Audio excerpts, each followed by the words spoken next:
morning to all my dear students. In our previous class, we are discussing about the various birth control methods, and we have studied about natural methods, barrier methods, chemical methods and also intrauterine devices. In 4 methods के बारे में हमने पढ़ा था.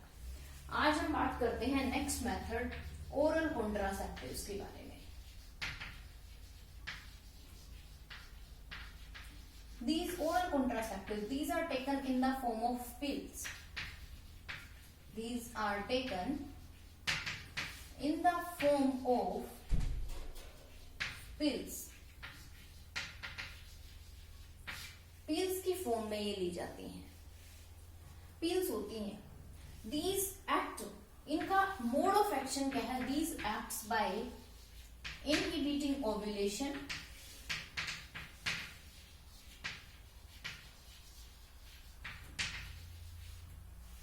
makes uterus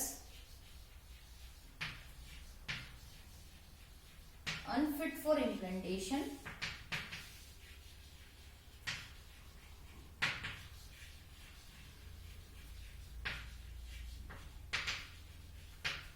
क्या करते first, second and third, alter the quality of cervical mucus,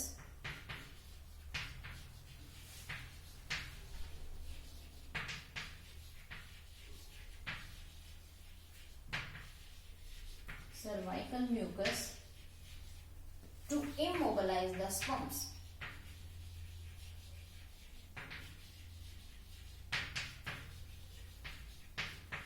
Oral contraceptives यानी कि orally ली जाती हैं. These are taken in the forms of pills और tablets की फॉर्म में ये ली जाती हैं. These acts कैसे करती है? By inhibiting ovulation. Ovulation inhibit कर देती हैं. यूट्रस को अनफिट कर देती है इम्प्लांटेशन. अगर फर्टिलाइजेशन हो भी जाती है तो वो यूट्रस के अंदर उसकी इम्प्लांटेशन नहीं होगी, अटैचमेंट नहीं होगी. सर्वाइकल म्यूकस जो है, सर्वाइक्स जो म्यूकस रिलीज करता है उसकी क्वालिटी को चेंज कर देते हैं. वो म्यूकस थिक हो जाता है और उस थिक म्यूकस के अंदर स्पर्म्स जो है वो मोबिलाइज नहीं कर पाएंगे, मूव नहीं कर पाएंगे. These are taken for a period of 21 days. ये जो है 21 डेज के पीरियड के लिए ली जाती है. और एक चीज नेचुरल मेथड्स में you have to make a correction, that is the fertile window is of 10 to 17 days को इसमें करेक्ट करना. 14 to 17 हो गया, 21 हो गया है. You have to mention 10 to 17 days. Okay, 10 to 17 days का पीरियड मेंशन कर लेना उसमें. Oral these are taken for a period of 21 days. For a period of 21 days. 21 days के लिए ये रेगुलर ली जाती हैं. स्टार्ट कब करते हैं? Within 5 days of menstruation. इनको लेना स्टार्ट कब करेंगे? With in 5 days of menstruation. Menstruation के जो 5 डेज होते हैं उनमें से किसी भी एक दिन स्टार्ट की जाती है और तब से लेकर 21 डेज तक इसको रिपीट किया जाता है. After a gap of 7 days, 7 days के गैप के बाद फिर से इनको कंटिन्यू किया जाता है. क्या है? These are taken for a period of 21 days. 21 days के लिए ली जाती हैं. Within 5 days of menstruation we can start the taking the pills and after then up to 21 days regular intake of the pill. Regular intake लेना होगा उनका pills का और उसके बाद 7 डेज के गैप के बाद फिर से उनको स्टार्ट करना है. These are taken up to, तब तक ली जाती हैं जब तक females does not want pregnancy. जब तक वो प्रेगनेंसी नहीं चाहती है तब तक इन पिल्स को यूज किया जाता है. 2 टाइप्स की ये कॉन्ट्रासेप्टिव पिल्स अवेलेबल है. फर्स्ट है मिनी पिल्स और दूसरी है कंबाइंड पिल्स.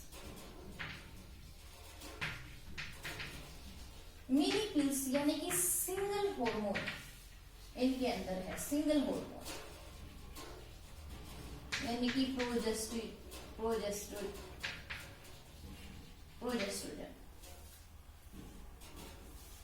ओके, एग्जाम्पल है सहेली. सिंगल हार्मोन इनके अंदर प्रेजेंट होता है इसलिए इनको मिनी पिल्स बोलते हैं. सहेली एक नॉन स्टीरॉयडल प्रिपरेशन है.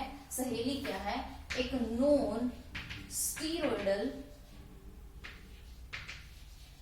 प्रिपरेशन है,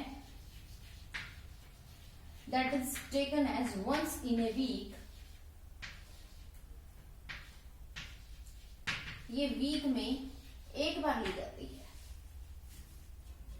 ओके, मोस्ट कॉमन क्या सहेली, और तुम्हें पता है कि Saheli where it was developed at CDRI, central drug research institute of Lucknow. पूछ लिया जाता है कि सहेली को क्या है, नॉन स्टीरॉयडल प्रिपरेशन है, ओरल पिल है, कहाँ इसको बनाया गया, CDRI रिसर्च इंस्टीट्यूट वो कहाँ है, लखनऊ में। नेक्स्ट है combined pill, this contains progestogen along with estrogen. दोनों हॉर्मोन्स की कॉम्बिनेशन इसके अंदर होती है। एग्जाम्पल है इनके Mala D, Mala N, these are the combined oral pills. Mode of action इनका सेम है, मोड ऑफ एक्शन इनका वही है। Nowadays morning after pills are also used. Morning after pills,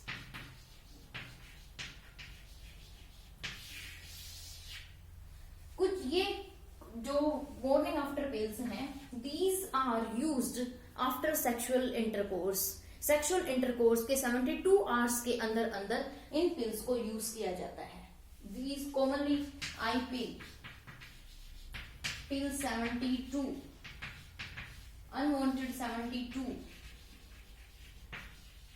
ये कुछ ऐसी पिल्स हैं, ये इमरजेंसी कॉन्ट्रासेप्टिव्स हैं। दीज इमरजेंसी पिल्स हैं जिनको कब लिया जाता है, these are the in the failure of contraceptive methods के फेलियर अगर हो जाता है, this bursting of condoms, failure of contraceptive methods का, तो उन केसेस में इन पिल्स को लिया जाता है। These are not made for regular requirement, ये रेगुलर रिक्वायरमेंट के लिए नहीं बनी है। क्लियर। अब इन पिल्स के भी कुछ साइड इफेक्ट्स होते हैं। क्या होते हैं कि ये पिल्स जो है, these can cause intravascular clotting. Vessels के अंदर इनकी वजह से, इन पिल्स के इंटेक की वजह से क्लोटिंग हो जाती है। तो वो फीमेल्स, जिनको प्रॉब्लम है क्लोटिंग ऑफ ब्लड वेसल से related, clotting of blood, problem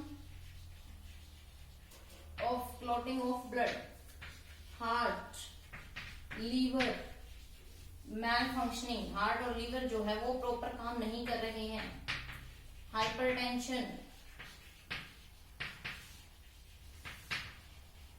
breast and reproductive tract cancer,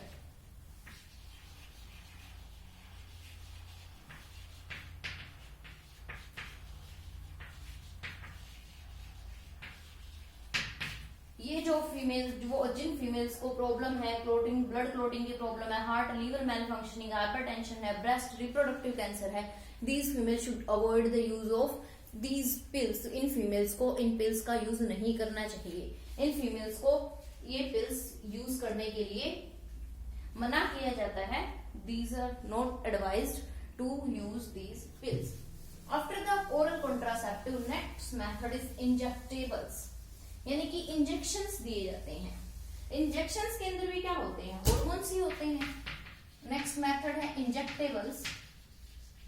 injectables क्या है, इनके अंदर भी दीज और इंजेक्शंस की फॉर्म में दिए जाते हैं, यानी कि injections are given. These injections release hormones for a period of 3 months, for a period of 3 months। इनके अंदर भी हार्मोन्स होते हैं, इंजेक्शंस लगाए जाते हैं। लगभग 3 months के लिए एक इंजेक्शन लगता है, उसके बाद फिर इंजेक्शन लगवाना पड़ता है। ये इंजेक्टेबल्स हैं, इंजेक्शंस हैं। कुछ है इम्प्लांट्स, कुछ है इम्प्लांट्स। ये क्या किए जाते हैं, these are there are subcutaneous implants, subcutaneous implants. Subcutaneous यानी कि अंडर द स्किन, स्किन के अंदर। इसमें ये भी क्या रिलीज करते हैं, these are also release hormones, hormones release करते हैं स्लोली, धीरे धीरे हॉर्मोन रिलीज करते हैं। 6 मैच स्टिक्स के साइज के कैप्सूल्स होते हैं। There are 6 matchstick size capsules which are inserted in the inner arm above the elbow. Elbow के ऊपर inner arm में minor surgical कट दिया जाता है और उस minor surgical कट के थ्रू इन implants को इंजेक्ट किया जाता है। These implants slowly release hormones for ये 3 years के लिए भी 5 years के लिए भी लगते हैं, तो ये slowly release hormones for a period of 5 years or 3 years. These are also ये भी हार्मोन रिलीज करते तो वही ओव्यूलेशन और को इनहिबिट करती हैं।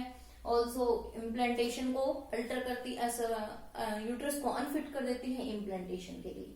ये इम्प्लांट्स हैं, क्या है ये 6 मैचस्टिक्स होती हैं, 6 कैप्सूल्स की फॉर्म में होते हैं जो एल्बो के ऊपर इनर आर्म के में छोटा सा कट देकर छोटा सा माइनर सर्जिकल ऑपरेशन होता है जिसके थ्रू ये स्टिक्स जो है वो इम्प्लांट की जाती है। अब ये सारे मेथड्स जो है अब तक हमने पढ़े ये टेम्परेरी मेथड्स हैं। इनके साइड इफेक्ट्स, इम्प्लांट्स हैं, इंजेक्टेबल्स हैं, इनके साइड इफेक्ट्स जो है बहुत कम है। ये सारे टेम्परेरी मेथड्स थे जो टेम्परेरीली यूज किए जाते हैं। If female wants permanent methods, अगर हम बात करें परमानेंट मेथड्स की, जो लास्ट में जो मैंने तुम्हें मेथड बताया था that is surgical method. Surgical methods जो है दीज आर परमानेंट मेथड्स। ये क्या है? परमानेंट मेथड्स है।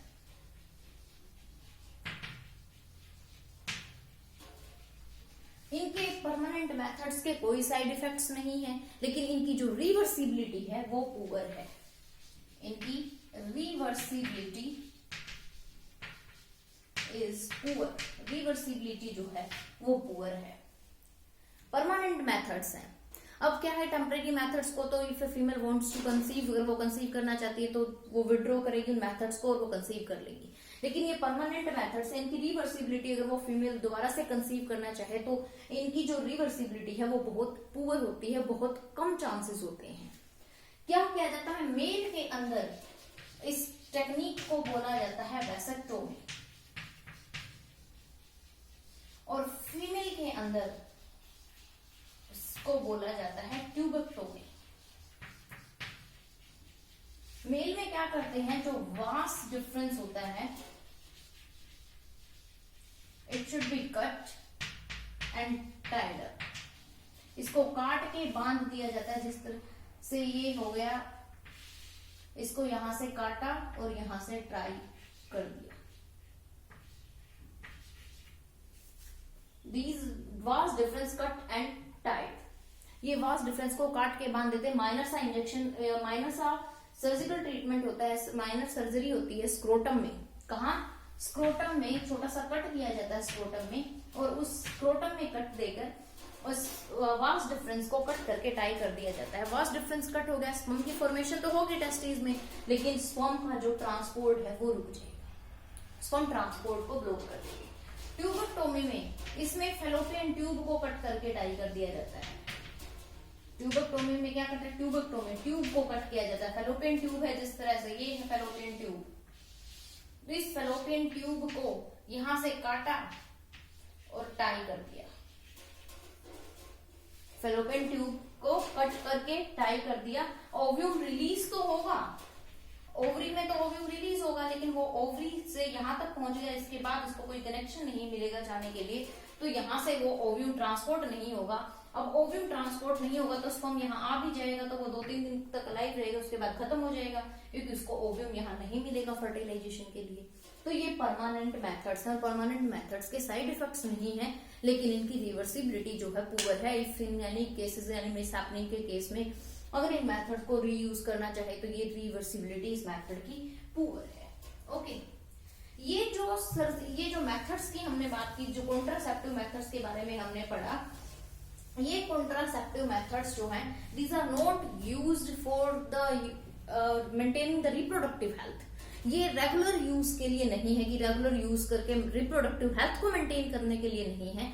These are used to prevent the children, बच्चों को प्रिवेंट करने के लिए, या फिर to limit the number of offsprings, या to have gap between the childrens, बच्चों बीच में गैप रखना है या बच्चे नहीं चाहिए, तब तक के लिए इन डिवाइसेस को यूज कर सकते हैं। लेकिन ये परमानेंट मेथड्स जो है वो नहीं है रिप्रोडक्टिव हेल्थ के लिए, कि हम इनकी हेल्प से रिप्रोडक्टिव हेल्थ को मेंटेन कर सकते हैं। No doubt with the help of these methods we can also check we can check the population growth को हम कंट्रोल कर सकते हैं काफी हद तक इन मेथड्स की वजह से।